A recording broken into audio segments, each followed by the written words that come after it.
Hello student of 9th class, कैसे हैं आप लोग। आई होप एंजॉय कर रहे होंगे। चलिए जहाँ तक कल छोड़ा था उससे आगे बढ़ते हैं।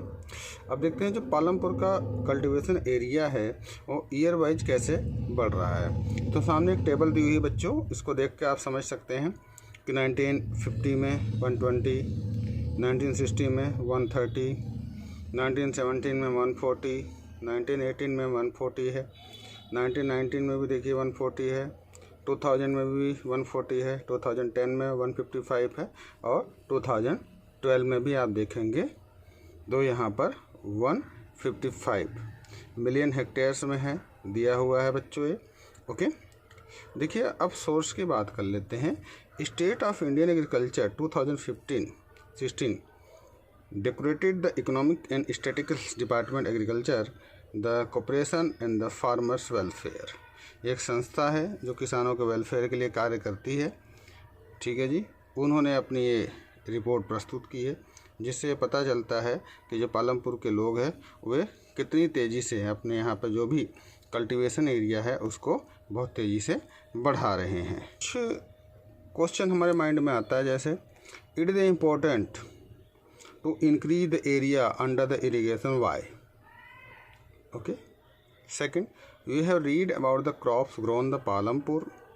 Fill the following table। नीचे एक टेबल दी हुई है, इनको आप अपने अकॉर्डिंग जो भी फसलें क्रॉप्स हैं पालमपुर में ग्रो की जाती है उनको आप फिल कर सकते हैं, क्योंकि ये सभी चीज़ें क्या हैं आपके समझने में बहुत ज़्यादा हेल्प करेंगी। माइंड में चलता है कि भाई इन्होंने अपना जो प्रोडक्टिविटी है उसको कैसे बढ़ाया। तो इन्होंने क्या किया है, अपना जो इंक्रीज़ किया है प्रोडक्टिविटी प्रोडक्शन, उसका मेन कारण है कि इन्होंने क्या किया है, अपने यहाँ जो लैंड है बच्चों उस पर इन्होंने मल्टीपल क्रॉपिंग करी है। क्योंकि पहले वे लोग सिंगल फसलों को उगाते थे, लेकिन जैसा पहले ही बताया गया है कि वे साल के अंदर 3 या 4 फसल इसमें उगा लेते थे। और इसी के साथ साथ वे फार्मिंग के अंदर मॉडर्न टेक्निक्स का बहुत तेज़ी से यूज किया है। इसी कारण से क्या हुआ है, इनका जो मेथड है, इनका जो तरीका है, जो कल्टीवेशन का एरिया है वो बहुत ही तेज़ी से ग्रो किया है।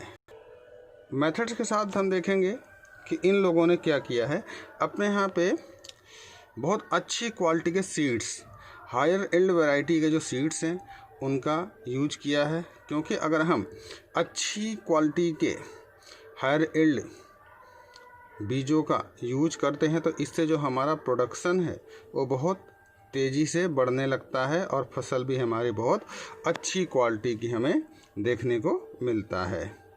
क्योंकि जो 1960 के मध्य का समय था उसमें जो बीज यूज किए जाते थे वो हमारे जो पारंपरिक बीज हुआ करते थे उनको ही हम लोग यूज किया करते थे।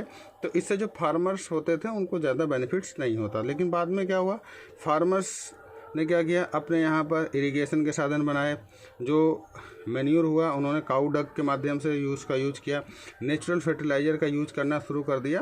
तो इससे क्या हो गया, फसलों के अंदर जो पेस्टिसाइड्स की मात्रा थी वो भी कम हो गई, फसलों की जो गुणवत्ता है वो भी बहुत ज़्यादा बढ़ गई।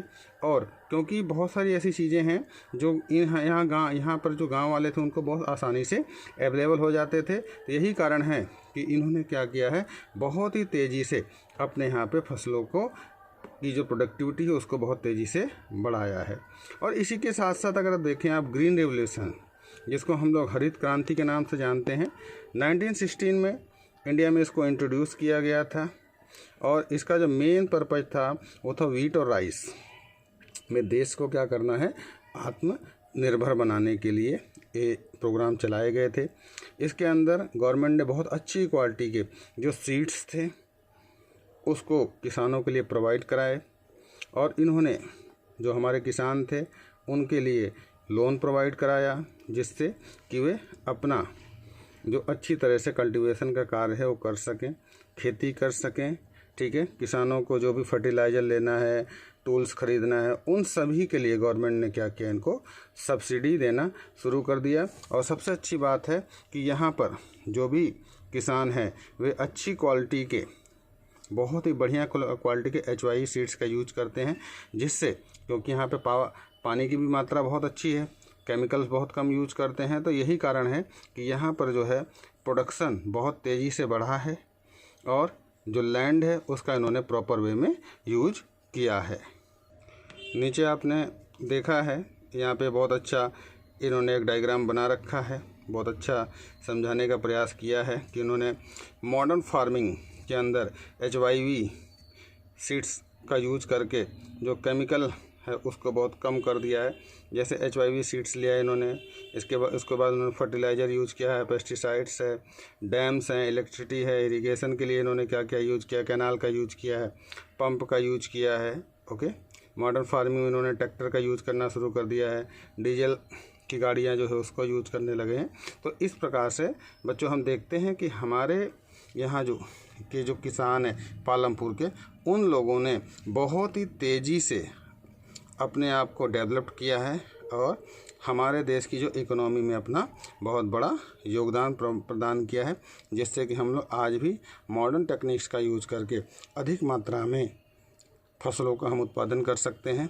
क्योंकि हम सिंगल फसलों के मुकाबले अगर हम देखें बच्चों, तो हम लोग मल्टीपल क्रॉपिंग के माध्यम से अधिक लाभ कमा सकते हैं और जिससे किसानों का जो जीवन है वो बहुत अच्छे से बीत सकता है और वो नई टेक्निक्स को सीख सकते हैं और देश की GDP में अपना योगदान कर सकते हैं। तो ओके स्टूडेंट्स, आज ये चैप्टर्स समाप्त हो गया है।